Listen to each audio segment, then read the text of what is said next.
We connected so instantly during a summit a month ago. I can't believe it's a whole month already. It's insane. And it really felt like we were in person, even though it was a virtual summit the entire time. So cherished the energy, instant connection. It's so strange to feel that sometimes in a virtual space. Never expected. It's going to be so unusual, but it's so precious because of that. And so I really latched on to Olivia because she's so energetic, so friendly, so vibrant. And that's something that I really want to see a lot more of Cherish what forever in this world brought that spark out of you? What caused you to go down this journey of just bringing this light of joy and happiness in this world? Oh, Patricia, it's so good to see you. I've been wanting to have this girl for so long. Oh, yes, I probably did too. And, I just love that we gravitated towards each other during the summit. And we came up with the term summit bestie. Because I remember when I was working in the office, I had my work friends, I had my work bestie. And I missed that, being an entrepreneur, being on my own. And so, finding like-minded individuals that I can kind of connect with and dish over details with at a summit, at a speaking event was really amazing. We could support each other, cheerlead each other on during each other's presentations. I mean, that's so supportive. Absolutely. It's so critical. It's so special. Who was the first person for you that kind of showed you how to be that kind of like, who inspired you? Did you just really come up with something? I think I just came into my own. That's just naturally who I am. Before I was recruiting and staffing, so I was constantly connecting and matchmaking people to job opportunities and projects and stuff like that. And so I just thought it was like the right thing to do. I mean, I'm here, I'm engaged, I'm present. I want to, drive the conversation, the chat, and more so for myself to kind of help retain information and helping others take notes and then giving energy to the speaker, right? So often when you're a speaker, like you feed off of the audience. If the audience is virtual, how do you create that energy? So it's through the emoji reactions, it's through the comments, the writer downers. That's what I call them, the writer downers. Those like huge record takeaways. Exactly. So did you just kind of observe that this was something that was just you wish for in the world, so you made it? I think I've had a couple of role models that I see. Like Erica Warfield is one of them that I look up to. Tisha Beverly Pelletier, who have both interviewed me, and I got to see them on their show and how they were interacting with other people. So I had models that I looked up to, and then I just adopted that practice for myself. And it's something that I do want to role model to people too. Because why not? I mean, we're here, we're all together in this space, and why not bring that interaction to life? And even though it's virtual, it really felt like an in-person event because we had our sidebar conversation. So it felt like the hallway conversations we really had at a conference. And we were doing that on Messenger. Yeah. And it's so critical to be able to create that personal connection. And what do you feel is like that essential key to making it more human, even though it's virtual? Like, what do you feel like is that missing ingredient? Just opening the door. Just to say, hey, like, what do you think of that speaker? What was your favorite takeaway? What did you like about it? What you didn't like? Was there something they would add to the conversation? So just having open-ended questions and just asking after them, like, how are you doing? Because I know there are periods when we have to take breaks. So just if I didn't see you, I'm like, are you okay? So just looking after one another too, right? If I saw that you were in a president's session, or hey, don't miss this one coming up because I think you would really like this next topic presentation. Yeah. So just really looking out for each other and asking them questions to really kind of open up more conversation. And it can be so tough to see that really simple solution. Then you're just kind of like, oh my gosh, I'm going to go to this big conference, and I have to figure out my elevator pitch, and what am I going to wear? Oh my goodness, and how am I even going to do with the like 16 hours of craziness? And am I going to be able to do this talking to people after I've had 2 glasses of wine? And it can be so overwhelming, So trying to be able to connect with people and make a real, deep, engaging connection is so challenging. It seems like that's your great passion. Is that something would you describe that's something you're really passionate about, or is there something else? That is part of it too. And you had led off in the beginning of the conversation before I got sidetracked about what has led me on this path. And it really came down to this critical decision that I made. So before I was in staffing recruiting, and I developed this career over the course of a decade. And I remember one particular incident where I clashed with my hiring manager. He didn't agree with the candidate I had chosen for a particular job, simply because this candidate did check all the boxes. He had never held this job title before that the client was looking for. But I saw something in him. I mean, this is my job. I'm matching people, drawing out their potential for positions that they would be a good fit for. And I did everything. I did the technical assessments, I did my due diligence, I checked references, and I felt confident advocating for him, going for my intuition. And my direct manager questioned my intuition in that moment and said, you know what, I think you need a backup candidate too. And I said, you're kidding me. I mean, I worked for weeks with this guy. I was not going to let my hard work effort be dismissed. And so I vowed in that moment, I was going to submit him anyway. I'll find you backup candidate too, but I was never going to let anyone else challenge my intuition that instinct ever again. And so that alone has led me on this path now of discovery, of exploration, of experimentation. That's how I came into laughter yoga. That's how I came into this amazing conference, the Association for Applied Therapy Humor. And I'm only now, I feel, discovering my passion and purpose. It was always inside of me, but I just never had like an outlet or a way to release it. And because of the laughter training and my humor studies I'm involved in, I finally feel like I have a chance to release that outlet. Oh my word. That actually reminds me of the Stan Lee quote. Like if you truly believe that what you have is something good, don't ever let somebody talk about it. Exactly, yes, yes.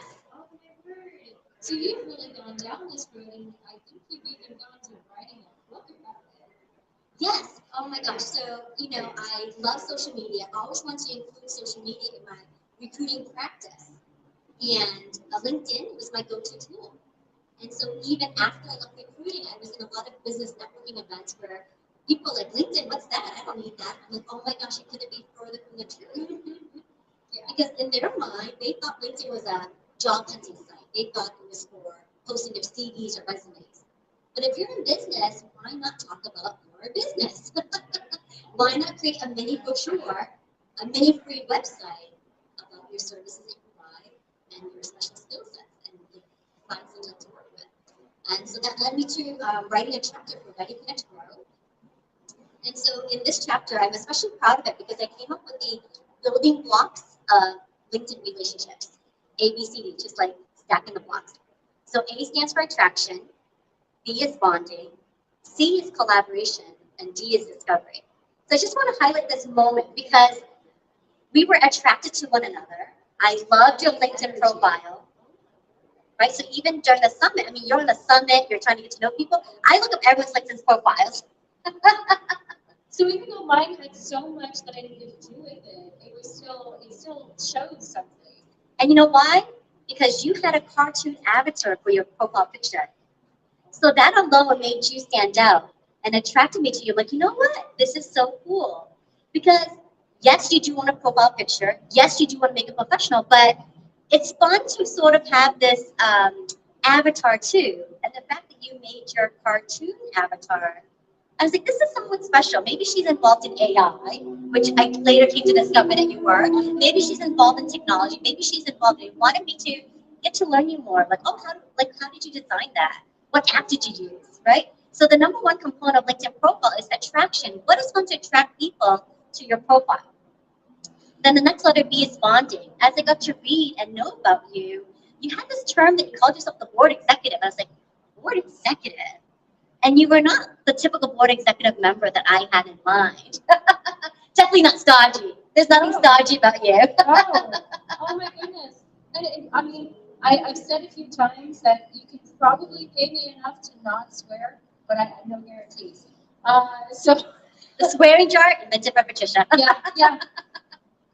Oh, and that Gary Vee. But I've likened myself a few times to a female Gary Vee. And I tend to, I realize that a lot of people find that to be like a shocking thing. So it's one of those that I tend to let it be where it belongs. When I feel really emphatic about something, I will, go into that sort of a respect. But I try to keep it a little bit more friendly. generally speaking, it's. I'm glad that you were able to see in my profile that I was evoking something that was not typical because that's what I was really going for. That it was not your standard. Oh, hey, here's your standard business person. No, I really love disrupting the pattern. I'm glad you picked up on that, and it's so precious. Because I know that the people that love you will pick up on the things that you're trying to put down instantly, instantly. In that little thought that you have in your mind, do it. Listen to that because it'll lead you to the most amazing people you will ever be. Don't be afraid to be yourself, all yourself. Because that's how you belong. And that's a key component that people miss out on LinkedIn. You can be yourself on LinkedIn. Yes, it's a professional networking site, but we want to relate to you. We want to know you, like you, trust you, and remember you. Yeah. So find those ways to stand out. So as when it comes to bonding, I mean, we already had the summit in our favor. So I bonded with you immediately, and I bonded over your profile, meaning I wanted to get to know you and find those opportunities where we can connect and draw people in. Then the next letter stands for collaboration. So even after the summer is over, I tagged you on my post. I call it the Savvy Social Saturday. I invited you to comment, like, hey, I have this cool acronym around Savvy. I'd love to hear your comment, and you did. And that opened the doors to collaboration because then I got to interview you for my live stream series. And you're starting a podcast soon where you're inviting me. So I love it because collaboration has always been one of my values. But when I worked in recruiting, I couldn't fully express it because in recruiting, there's so competitive. There's only one job, one perfect candidate, one position to fill. So it was a fight. And I didn't, I mean, I collaborated with like hiring managers, I collaborated with HR, I collaborated with a candidate, but I didn't really get the full sense of like a win-win sometimes. Yeah, I can definitely understand that. And for me, like when you brought me in on the social savvy collaboration, it was one of those things where like, hold on, wait a second, you use the word savvy too. I write to Dear Savvy all the time. My other hashtag is Vital Savvy. My other email is Vital Savvy. I write about savvy. Everything is savvy. So when you invited me on that, I was like, yeah. Like, wait a second. I thought we were like soul sisters right off in the beginning, and then it just kept getting deeper. And now it's just one of those things. Okay, yeah, we collaborated on that this way. And then we instantly connected on that respect. And then I only got to respect you even more for the way that you organize things, the way that you think about things, the way that you're able to just make it in such a way. You have a certain way of putting things forward. You have a vision and you follow through on it. I can only respect on that more because of the fact that it takes so much to say, this is what I want, nothing less, probably more, but at least exactly this. And that takes some doing, and I so hugely respect that. I can only respect you more the more that I look into the collaborations that we're doing. Like, and it's only more beautiful. And so I think there's one more letter after we collaborate, right? Yes. D. D is for discovery. So I love this one because it keeps the relationship fresh, right? I'm always looking for new things I can discover about you. And the fact that we're here in real life, in person, going live,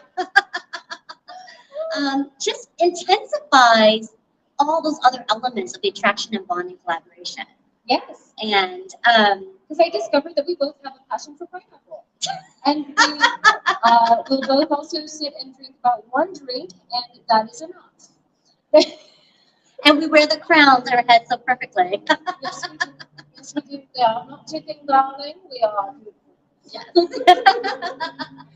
And it's so beautiful to get to meet you because, so many times we're worried that when we meet somebody in person, like, oh, am I going to be able to maintain a conversation? Is this going to be entirely different than everything else? And I tend to find that the people that we connect with immediately, they're exactly the same on camera and off camera. And so there's no need to be concerned. When you meet Olivia in person, she's just as lively, just as fun, and just as human and friendly every single time. And it's so beautiful to get to meet you here. I don't want to keep you too much terribly longer because I know that there's a little bit more of the summit going on. You worked so hard with your friends here. Tell us about the group that you're with here today, actually. So I'm part of the Association for Applied Therapeutic Humor, and this is our annual conference here in beautiful Mesa, Arizona. And it's just a wonderful nonprofit organization. We've been in existence for 30 years now, and it is open for everybody in every discipline you can imagine, related to medical, science, research, education, business, leadership, professional speaking. There are so many practical applications of humor, and humor is all around us if only you took the time to look for it and to observe. Oh, yes. And it opens up so many doors in communication with yourself, in the world. I've met so many people here that I cannot wait to deepen the connection with. And thank you for the keys to do that. We want to see you at the next AHH conference, which will be in Denver next year in April 2024. I'm definitely joining. You're my savvy soul sister. I am, oh my goodness, I'm alive and awake with this. Oh goodness. I'm alive, awake. Yeah. No, I'm alive, alert, awake, enthusiastic. Yes. One more time. I'm alive, alert, awake, enthusiastic. Yes. Why not have fun with what you're doing? Oh, yes. And I think that is definitely going to be enough to try and calm down from. Have a fantastic rest of your weekend, and I hope that we all get to see you in person someday soon. Aloha! Aloha!